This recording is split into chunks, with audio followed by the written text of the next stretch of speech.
Okay, friends, good morning to all. Again, in our subject BCA 502, Web Technologies using Open Source, हम unit number 2 discuss कर रहे हैं.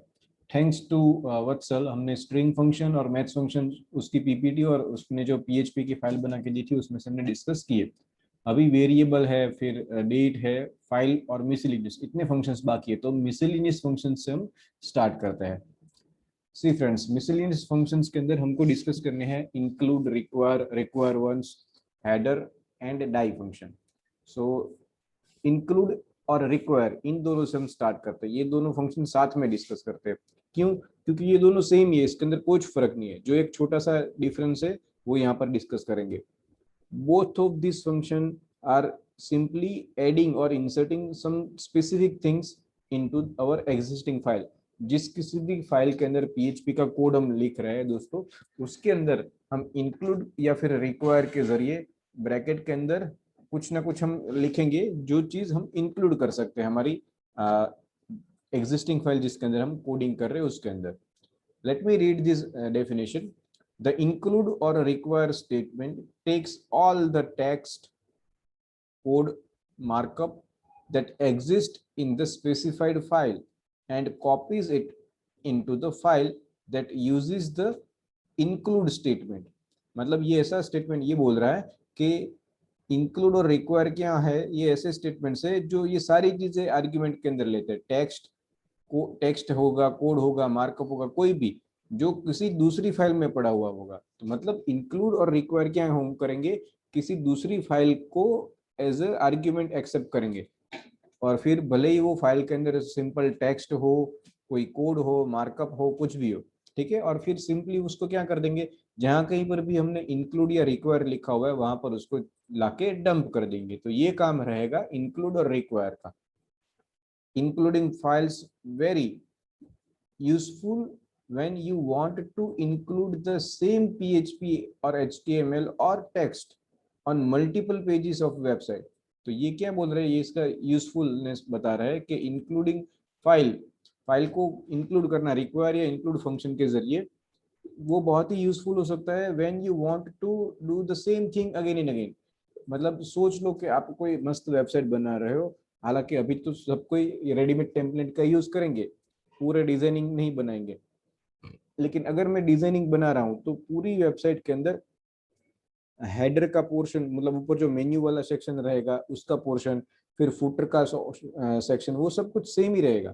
तो हर एक page के लिए मैं ये कोडिंग करूं तो उसकी बजाय मैं क्या करूंगा, मैं एक फाइल बना दूंगा जिसके अंदर नीचे फुटर में जो कोड आने वाला है ना वो रहेगा. फिर वो फाइल को मैं सब नए पेजेस जो वेबसाइट के मैं बनाऊंगा उसके अंदर इंक्लूड या रिक्वायर के जरिए वो पर्टिकुलर फाइल को मैं ऐड कर दूंगा. तो मेरा काम कम हो गया. और फिर अगर मुझे हेडर को या फिर फुटर को कहीं पर भी चेंज करना है तो मुझे एक ही फाइल में चेंज करना है, बाकी सब जगह पर अपने आप से रिफ्लेक्शन उसका मिल जाएगा. तो ये इसका यूजफुलनेस है हेडर सॉरी इंक्लूड और रिक्वायर फंक्शन का. अच्छा, अभी दोनों में चेंजेस डिफरेंस क्या है.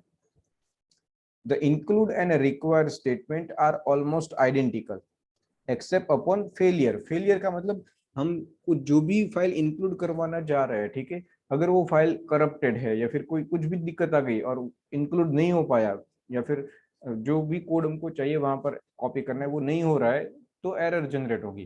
तो जब एरर जनरेट होगी फ्रेंड्स, उस टाइम पे ये दोनों फंक्शंस जो है इंक्लूड और रिक्वायर दोनों अलग तरह से बिहेव करते हैं. एक तो है वो क्या करेगा, require will produce fatal error and stop script execution. Require क्या है, वो एरर जनरेट करेगा और एग्जीक्यूशन स्टॉप कर देगा, आगे बढ़ने नहीं देगा आपको.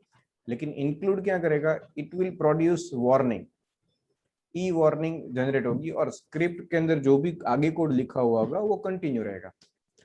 मीन्स अगर मेरा कोई ऐसा काम है जो लोड हुए बिना मुझे आगे बढ़ना वो थोड़ा रिस्की हो सकता है, तो मैं क्या कर सकता हूँ, रिक्वायर का यूज करूंगा. तो जो भी कोड मुझे मैं इंसर्ट कर रहा हूँ वो इंसर्ट नहीं हो रहा है तो एग्जीक्यूशन स्टॉप हो जाएगा. लेकिन मैं कोई ऐसी छोटी मोटी इमेजेस है वो इंक्लूड करवा रहा हूँ, ठीक है, अगर वो ठीक है लोड होती है नहीं होती है बाकी का काम होना चाहिए, तो उसके लिए मैं इंक्लूड का यूज करूंगा. तो ये थ्योरी एक्सप्लेनेशन हो गया रिक्वायर और इंक्लूड फंक्शन का। अभी इसका प्रैक्टिकल डिस्कशन करते हैं हम।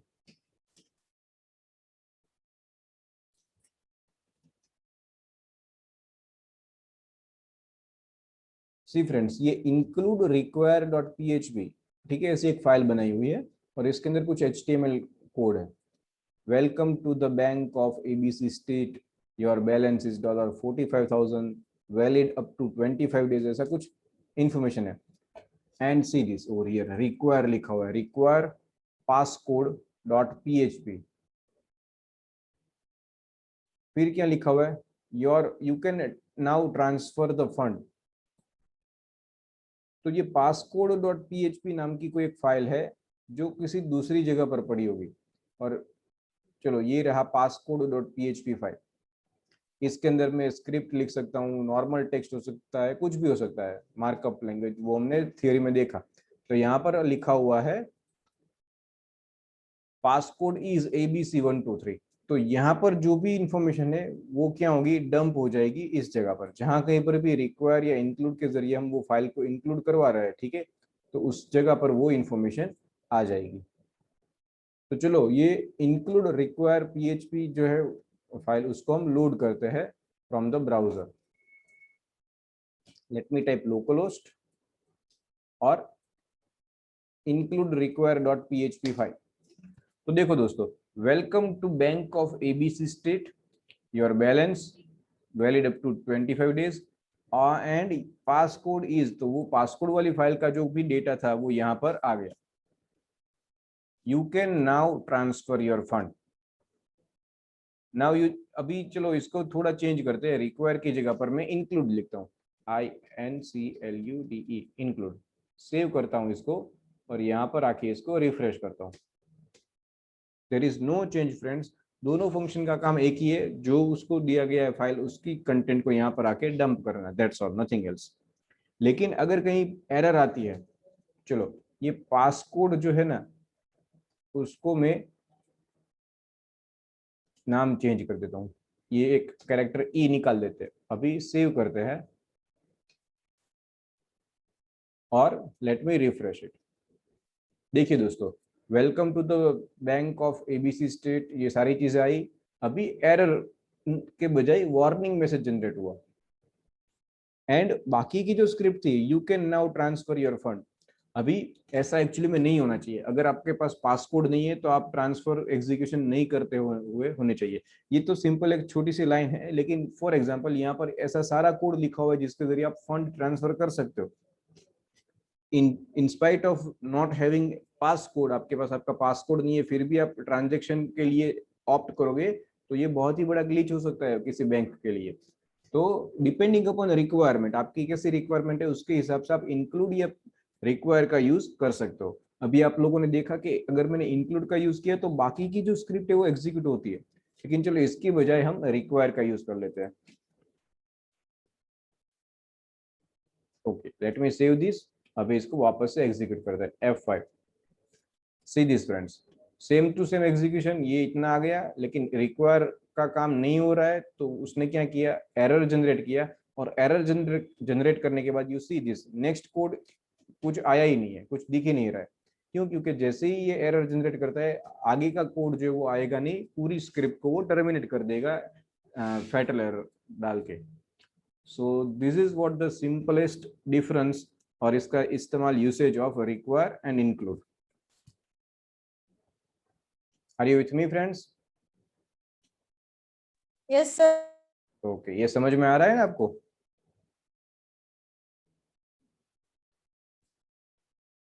ओके, तो ये हो गया इंक्लूड और रिक्वायर। उसके बाद है inquire once, sorry require once. Require once भी होता है, इंक्लूड वंस भी होता है। तो उसका सिंपल थ्योरी डिस्कस कर लेते हैं, हम उसका प्रैक्टिकल डिस्कस नहीं करेंगे क्योंकि कुछ चेंजेस हमको देखने को मिलेगा नहीं। रिक्वायर वंस या फिर इंक्लूड वंस, ये दोनों फंक्शन करेंगे क्या? Let me read the theory first and then I will explain it to you. Require once or include once function can be used to include a PHP file in another one. तो वो include और require का जैसा ही है। When you may need to include the called file more than once. ये क्या मतलब हुआ इसका? पहला जो पॉइंट था वो तो ठीक है, इंक्लूड और रिक्वायर हम क्या कर सकते हैं, दूसरी फाइल, किसी दूसरी फाइल के अंदर हम उसको इंक्लूड करवा सकते हैं, ऐड कर सकते हैं, उसके लिए यूज होता है। But when you may need to include the called file more than once, जो भी फाइल आप कॉल करवा रहे हो, ठीक है, वो एक से ज्यादा बार इंक्लूड हो रही है, if it is found that the file has already been included, calling script is going to ignore the further functions। मतलब क्या है, अगर आपका कोड इस ऐसी जगह पर है जहां पर आप बार बार ये कोड जो एग्जीक्यूट होने वाला है, तो क्या होगा कि आपकी फाइल एक बार तो कैश मेमोरी में आ गई, एक बार तो आपने उसको इंक्लूड करवा लिया, फिर बार बार वापस से उसी फाइल को आप इंक्लूड करवाते ही रहोगे तो वो अननेसेसरीली ओवरहेड हो जाएगा। तो वो चेक करेगा कि एक बार अगर वो फाइल आ गई है, इंक्लूड हो गई है, तो फिर इंक्लूड वंस ओनली या फिर रिक्वायर वंस ओनली, फिर बार बार से वहां पर से लाके फाइल को यहाँ पर इंक्लूड करना वैसा नहीं करेगा। तो आपका कोड ऐसी जगह पर पड़ता है जहां जो कोड बार बार एग्जीक्यूट होने वाला है और वहां पर आपने रिक्वायर या फिर इंक्लूड का यूज किया हुआ है, तो हर बार वो फाइल को लोड करने के लिए जाएगा, तो उसकी बजाय हम रिक्वायर वंस या इंक्लूड वंस लिखेंगे, तो एक बार इंक्लूड कर देगा, फिर हर बार जो सेम कोड जो है वो एग्जीक्यूट होता है, तो वो चेक करेगा कि एक बार ये इंक्लूड किया हुआ है, तो फिर ये वो स्क्रिप्ट को इग्नोर करेगा और बार बार से इंक्लूजन नहीं करेगा। तो ये एक सिंपल सा एक्सप्लेनेशन है रिक्वायर वंस या इंक्लूड वंस का, इस तरह से आप यूज कर सकते हो। Okay, moving forward, next is header function. तो दोस्तों ये थोड़ा टेक्निकल है, हेडर फंक्शन है क्या एक्चुअली में, इसकी थोड़ी थियोरी हमको डिस्कस करनी पड़ेगी। The header function is an inbuilt function in PHP which is used to send a raw HTTP header। Means मेरी मस्त बहुत बड़ी एक वेबसाइट मैं बना रहा हूँ, उसके अंदर मेरी वेबसाइट जो है वो किसी क्लाइंट के ब्राउजर के ऊपर लोड हो, उससे पहले मुझे चाहिए कि कुछ इन्फॉर्मेशन मेरी वहां पर पहले से चली जानी चाहिए, जिसके जरिए मैं कुकी या कुछ भी वहां पर एस्टेब्लिश कर सकूं, और फिर मेरे सर्वर से एक्चुअल में जो भी डेटा ट्रांसफर होने वाला है वो उसके बाद हो। तो ऐसा हम कर सकते हैं with the help of header function. Let me read this point again. The header function is an inbuilt function in PHP which is used to send a raw HTTP header. The HTTP function are those functions which manipulate information sent to the client or browser by web server before any other output has been sent। ये क्या बोल रहा है second point, HTTP function जो है ना, ये with the help of header function what we can do, we can send few HTTP header content हम भेज पाएंगे। अभी HTTP हेडर क्या है उसके बारे में बात की है कि HTTP फंक्शन ऐसी चीज है, ऐसे फंक्शन है जो विच कैन मैनिपुलेट इंफॉर्मेशन, जो भी अब क्लाइंट के ब्राउजर पे हम भेजेंगे उसको मैनिपुलेट कर पाएंगे by the web browser before any other output has been sent, और कुछ डेटा वहां पर भेजे उससे पहले। Before HTML, XML, JSON or other output has been sent to the browser or client, a raw data is sent with request, specially HTTP request made by the server as the header information। जो भी server request करेगा, ठीक है, उसको हम HTTP header के तौर पे, HTTP रो हेडर के तौर पे वहां पर हम भेज सकते हैं। Now HTTP header provides required information about the object sent in the message body, more precisely about the request and response। अभी HTTP हेडर के जरिए हम क्या कर सकते हैं, वी कैन एग्जीक्यूट, कुछ कोड एग्जीक्यूट कर सकते हैं वहां पर। फॉर एग्जांपल कुकी है तो उसको अंदर ऑलरेडी डेटा पड़ा हुआ है तो उसको हम यूज कर सकते हैं। जो जिस किसी भी क्लाइंट के ब्राउजर के अंदर हमारी वेबसाइट एग्जीक्यूट होने वाली है, उसका उसकी बेसिक डिटेल्स हम ले सकते हैं कि वो कौन से वर्जन को यूज कर रहा है ब्राउजर का, कौन सा OS यूज कर रहा है, whether my web application is compatible with that particular device or browser or not। तो ये सारी चीजें हम इससे एग्जीक्यूट कर सकते हैं ये हेडर फंक्शन के जरिए।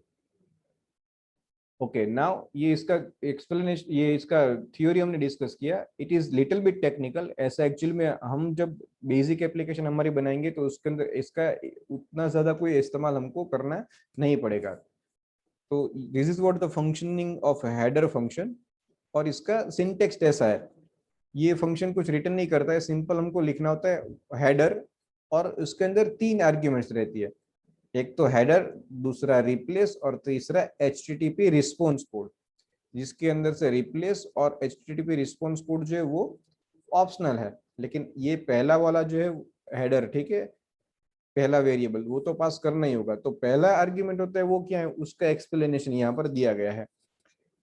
पहला जो आर्ग्यूमेंट पास कर रहे हैं, this parameter holds the header string, actually में जो मुझे डेटा पास करना है ना वो यहाँ पर रहेगा।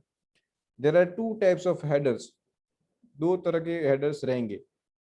एक ऐसा रहेगा जो स्टार्ट होगा HTTP से, which is used to figure out the HTTP status code to send, और दूसरा जो है second case of the header is location, और वो मैंडेटरी है, वो डिसाइड करेगा कि आपके फाइल को, हेडर को कहाँ पर जाना है।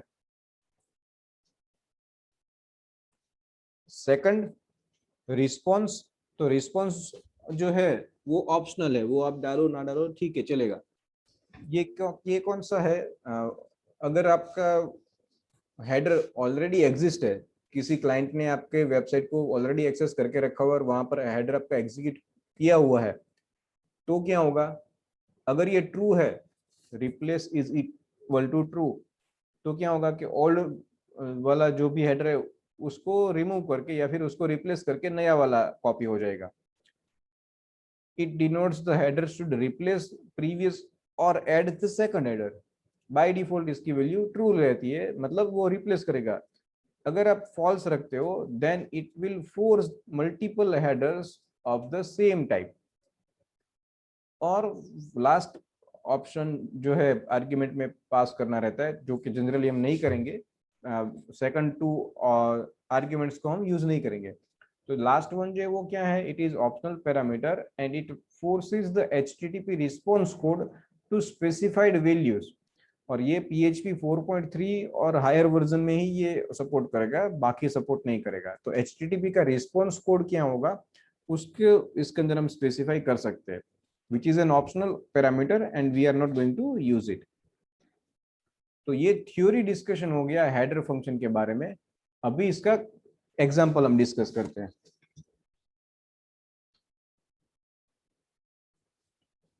ये रहा header function. Okay, C this, ये एक कोड है, ये एक दूसरा कोड है, इन दोनों को हमने यूज कर रहे हैं। चलो, ये तो थियरी है, इस कमेंट इसमें से जो एग्जीक्यूट होने वाला पोर्शन है इसको निकाल दे। लेट मी कॉल दिस, ऐसे ही पहले कॉल करते हैं इसको ब्राउजर में से।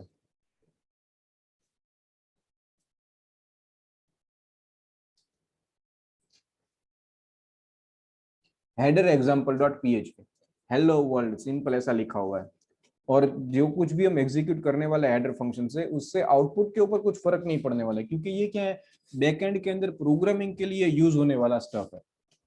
तो ये देखो नॉर्मल सा ये कोड जो एग्जीक्यूट हो रहा है, बाकी इसके अंदर हेलो वर्ल्ड के अलावा बाकी सारी चीजें कमेंट में है।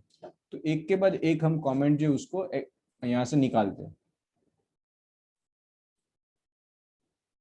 तो ये देखो, ये 3 हेडर के जरिए हमने कुछ कंटेंट जो है इंफॉर्मेशन यहाँ पर पास ऑन की। PHP program to describe header function, set past date, तो ये क्या किया, कुछ कुकीज हमने जनरेट की हुई होगी, उसका एक्सपायरी हमने सेट की संडे 25 ऑफ मई 1986, वो past time, Indian IST, Indian standard time. तो ये ऑलरेडी एक्सपायरी हो जाएगा, ठीक है, अगर है तो एक्सपायर हो जाएगा। और अगर 25 मई 1986 के पहले अगर ये यूज कर रहे हैं तो ये कुछ कैश कंट्रोल है, उसके अंदर कुछ नो केस होगा, फिर प्रोग्राम है तो उसके अंदर कुछ नो केस वैल्यू हम पास ऑन करेंगे, और 25 ये डेट आने पर वो एक्सपायर हो जाएगा। ऐसी कुछ इंफॉर्मेशन हम क्लाइंट के ब्राउजर के ऊपर भेज रहे हैं with the help of this header function. Now let me save this, इसको एग्जीक्यूट करता है तो कुछ भी फर्क नहीं पड़ने वाला है फ्रेंड्स। क्यों? क्योंकि ये जो है वो प्रोग्रामेटिकली कोई बंदा प्रोग्राम कर रहा है, सर्वर साइड स्क्रिप्टिंग लिख रहा है, उसके इस्तेमाल के लिए है। लेकिन ये हेडर के अंदर क्या भेजा वो अगर हमें चेक करना है तो ये देखो, ये कोड है, PHP program to display header list. Header के अंदर किसने ब्राउजर में से क्या भेजा, वो सर्वर से क्या भेजा वो चेक करना है। तो प्रिंट आर का यूज करके, एक्चुअली प्रिंट आर भी एक फंक्शन है जिसको हमें डिस्कस करना बाकी है। प्रिंट आर मतलब रो डेटा जो भी है वो प्रिंट करेगा। अगर मैं ऐसा ही इको के जरिए हेडर लिस्ट को प्रिंट करूंगा तो कुछ प्रिंट होने वाला नहीं है। प्रिंट आर के जरिए उसके अंदर क्या चीज है हेडर लिस्ट के अंदर वो चेक कर सकते हैं। लेट मी सेव दिस और इसको रन करते हैं। तो हेडर लिस्ट, हेडर फंक्शन के जरिए हमने जो भी इंफॉर्मेशन भेजी, ठीक है, वो तीन हमने इंफॉर्मेशन भेजी है। See this 3 header functions are there. तो तीनों को एक एरे के अंदर कन्वर्ट करके उसने भेज दिया। ये जो by default x power bye PHP जो होता है उसका हेडर वो, और फिर ये हमारा वाला 1 2 और 3। तो फिर उसका प्रोग्रामिंग के अंदर हम कहीं पर आगे इसका यूज कर सकते हैं।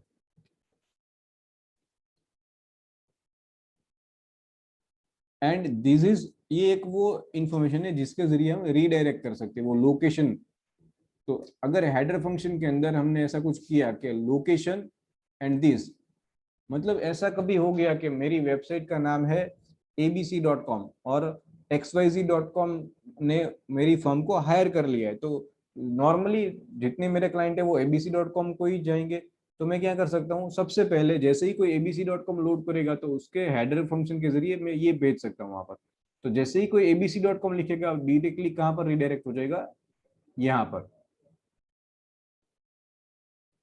और and the below code is not going to get executed. तो चलो यहाँ पर ये मैं निकाल के यहाँ पर लिखता हूँ say echo hello my client, save. अभी इसको मैं एग्जीक्यूट नहीं करता हूँ, सेव करते हैं और रन करके देखते हैं। सेव। अच्छा, ये पुराना वाला कोड जो उसको भी कमेंट में डाल देता हूँ। I don't want to print this information. See hello world hello my client. लेकिन अभी अगर लोकेशन चेंज हो गया तो मैं क्या करूंगा, with the help of header I am changing my location and giving this particular URL। तो जैसे ही कोई ये मेरी वेबसाइट के ऊपर आएगा abc.com, actually it is now header example ऐसा है। तो जैसे ही इसको कोई एंटर करेगा that person will be redirected to the specified location.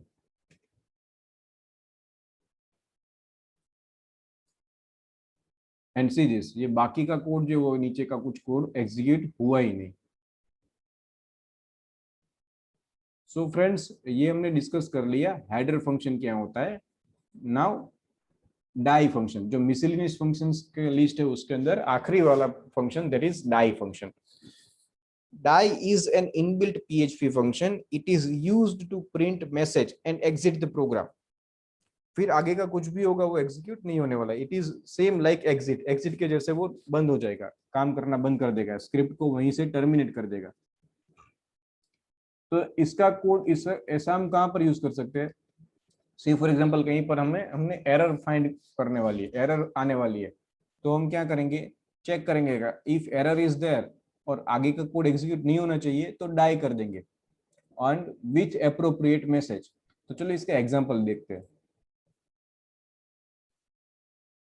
Die example से सिंपल सा कोड लिखा हुआ है, x इज इक्वल टू, चलो ये चेंज करते हैं, x is equal to 3 and y is equal to 5।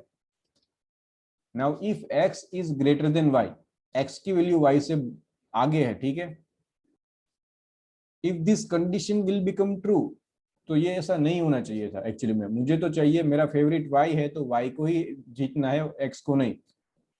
तो अगर ऐसा होता है x की वैल्यू बड़ी होती है तो मैं आगे का कोड एग्जीक्यूट करने के बजाय मैं ऐसा बोल दूंगा डाई फंक्शन के जरिए समथिंग वेंट रॉन्ग और निकल जाओ, दैट्स ऑल। और ये जो नीचे लिखा हुआ है इट विल नॉट एग्जीक्यूटेड, मतलब ये कोड लिखा हुआ है इसीलिए स्पेशली क्योंकि ये एग्जीक्यूट नहीं होने वाला है, ऐसा आपको देखेगा नहीं प्रिंट किया हुआ। लेकिन अगर x की वैल्यू बड़ी है, ठीक है, if x is greater than y, x की वैल्यू बड़ी है,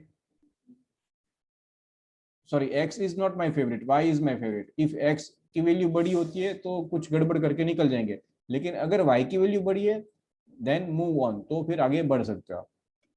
तो ऐसा कुछ सिनेरियो करके डाई फंक्शन समझाने की कोशिश की है। लेट मी सेव दिस, और इसको डाई एग्जांपल को हम ब्राउजर में से कॉल करता है, say localhost and die example dot php। See move on, आप आगे बढ़ सकते हो, क्योंकि मेरा फेवरेट पार्टिसिपेंट जो है उसको मार्क्स ज्यादा है तो आगे बढ़िए। लेकिन अगर ऐसा नहीं है, चलो मैं x को बड़ा बना देता हूँ, मतलब x के मार्क्स अभी ज्यादा है y से, तो मुझे आगे नहीं बढ़ना है, आई वॉन्ट टू कुछ ना कुछ मैसेज देके एस्केप करना है। Something went wrong, see something went wrong, और फिर बाकी का कोई कोड एग्जीक्यूट ही नहीं हुआ, पूरी की पूरी स्क्रिप्ट जो है वो टर्मिनेट हो गई। तो डाई फंक्शन का क्या हम इस्तेमाल करेंगे, with the help of die function कुछ मैसेज देके पूरी स्क्रिप्ट में से हम एग्जिट कर जाएंगे। तो फ्रेंड्स, इन दिस सेशन हमने मिसलिनियस फंक्शंस जो डिस्कस कर लिए।